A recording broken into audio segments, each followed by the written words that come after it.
Masamaki Nupi tamthina phuba jail yaokhre. Masamaki Nupibu yotchaina kanduna tamthina sokhanba nupa ama ngasi court puthoklaba matung jail thajinkre. City Police and Chief Judicial Magistrate Imphal West ki mamangda puthoklaga tha asigi kunga manga fawba judicial custody de remand pikhraba miwe adu khoyathong PWD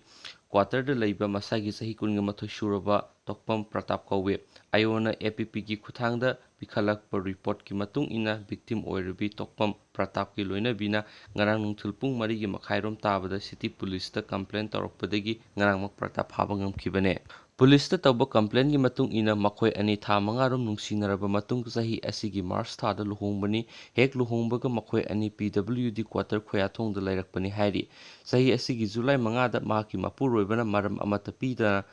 mahakpu phuba saiba tawbuga loinana machinda kinna thilakpadagi maya ani tekhre matung tarakpadasu ayamba matamda mahaki mapuroibana physical amadi mental harassment tawki haina wakatuna palli. Mamang tha August kunga mathoida mahakpu hatnaba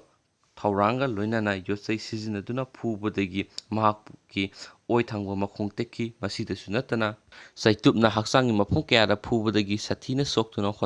hospitalize tawki haina palladuna hospital dagi tholaklaba matung mahak mapuroibaga laiminadre mapamda laire haina su palle.